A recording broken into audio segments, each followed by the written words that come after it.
అందరికీ నమస్తే అండి. పోస్టల్ బ్యాలెట్ ఓట్లు ఆంధ్రప్రదేశ్ రాజకీయ చరిత్రను మార్చేసింది. మన రాష్ట్ర రాజకీయ చరిత్రలో ఇదొక రికార్డు. బహుశా దేశ చరిత్రలోనే ఇదొక రికార్డు.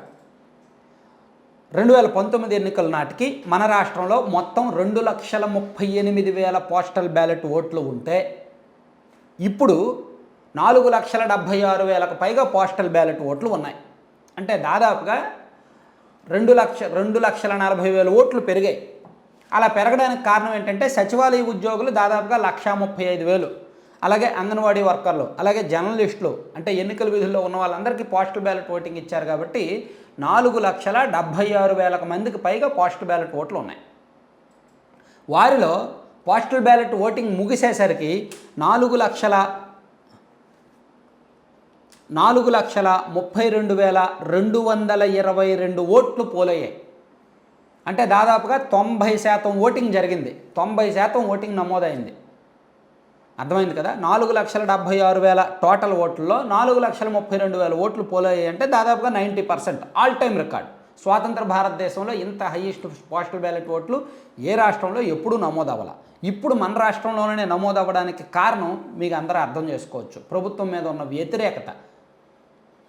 సో 2019 ఎన్నికల్లో మొత్తం 2,36,000 పోస్టల్ బ్యాలెట్లు ఉంటే 2,38,000 పోస్టల్ బ్యాలెట్ ఓట్లు ఉండగా అందులో 1,20,000 ఓట్లు మాత్రమే పోలయ్యాయి. అంటే దాదాపుగా 50%, 51% మాత్రమే గత ఎన్నికల్లో పోలయ్యాయి. అంటే అప్పుడు వైసీపీకి అనుకూలంగా ఓటు వేయాలని ఎంప్లాయీస్ ఫిక్స్ అయ్యారు. కానీ వాళ్ళు వేసిన ఓట్లు 50%, 1,20,000. ఇప్పుడు వైసీపీకి వ్యతిరేకంగా ఓటు వేయాలని ఎంప్లాయీస్ ఫిక్స్ అయ్యారు. ఇప్పుడు కసి ఉంది, ప్రభుత్వం మీద కసి, కోపం, క్రోధం, ఆవేశం ఉంది. అందుకని వాళ్ళు ప్రభుత్వానికి వ్యతిరేకంగా మేము ఓటు వేయాల్సిందే, మా ఓటు ఎక్కడ ఉంటే అక్కడికి మేము వెళ్ళి ఓటు వేస్తాం ప్రభుత్వానికి వ్యతిరేకంగా స్ట్రాంగ్గా ఫిక్స్ అయ్యారు. కాబట్టి ఒక ఉద్యమంలా ఓటేశారండి, ఒక ఉద్యమంలాగా ఓటేశారు. అందుకే 90% పోలింగ్ నమోదైంది. సో నేను మొన్న చెప్పాను, అంతకుముందు చెప్పాను, ఇప్పుడు కూడా చెప్తున్నా. 4వ తేదీ, జూన్ 4వ తేదీ కౌంటింగ్ డే రోజు ఫస్ట్ లెక్క వేసేది పోస్టల్ బ్యాలెట్ ఓట్లే. ఈ పోస్టల్ బ్యాలెట్ ఓట్లు లెక్కింపు పూర్తయ్యేసరికి అన్ని నియోజకవర్గాల్లో కూడా టీడీపీ కూటమి కాస్త మెజారిటీ దాదాపుగా 1000 మెజారిటీతో ఉంటుంది. దాదాపుగా 1000-1200 మెజారిటీతో ఉంటుంది అనమాట. ఎందుకంటే పోస్టల్ బ్యాలెట్ ఓట్లన్నీ కూడా మ్యాక్సిమం 80% అబౌవ్ కూటమికే పడ్డాయి. సో అంత కాన్ఫిడెంట్ టీడీపీ కూటమిలో కూడా ఉందన్నమాట.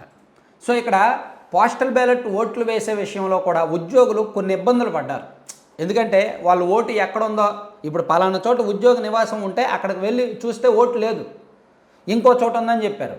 తను పనిచేసే చోట లేదు, తన నివాసం ఉన్న చోట లేదు. అందుకని వాళ్ళ అధికారులను ప్రశ్నించి ఆర్ఓని అడిగి మా ఓటు ఎక్కడుందో చెప్పండి అని చెప్పి ఫైట్ చేసి వాళ్ళ ఓటు ఎక్కడుందో తెలుసుకొని మరీ ఓటు వేశారు. అంటే అంత కసి మీద ఉన్నారు వాళ్ళు. అంత కసి మీద ఉన్నారు కాబట్టే ఏకపక్షంగా గుర్తుపడేశారు. సో ఓటు వేస్తే ఉద్యమంలా వేయొచ్చు అని ఉద్యోగులు నిరూపించారు. సో సాధారణంగా ఇప్పుడు అంగన్వాడీలు ఉన్నారు, వాళ్ళని ధర్నాలు చేసినప్పుడు చాలా ఇబ్బందులు పెట్టారు. ఉద్యోగులు ఉన్నారు, కనీసం ఆందోళనలు కూడా చేయనివ్వాల, వాళ్ళ డిమాండ్లు అసలు నెరవేర్చాల, వాళ్ళకి కనీసం అపాయింట్మెంట్ ఇవ్వాల.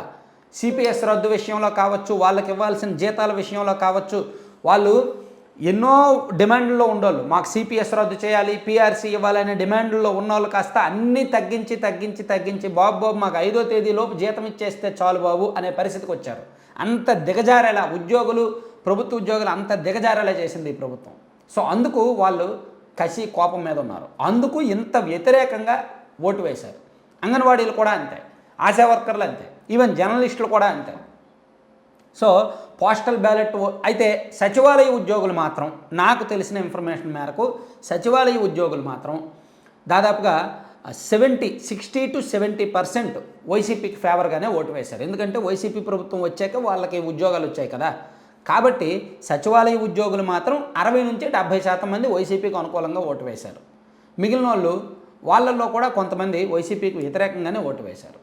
సో ఓవరాల్గా ఈ సచివాలయ ఉద్యోగుల ఓట్లు కూడా కలుపుకుంటే పోలీసులు, ఉపాధ్యాయులు, ఉద్యోగులు, సచివాలయ ఉద్యోగులు, అంగన్వాడీలు, జర్నలిస్టులు వీళ్ళందరినీ కలుపుకుంటే సగటున 75-80% ఓట్లు ప్రభుత్వానికి వ్యతిరేకంగా పోలయ్యే ఉంటాయి. Thank you.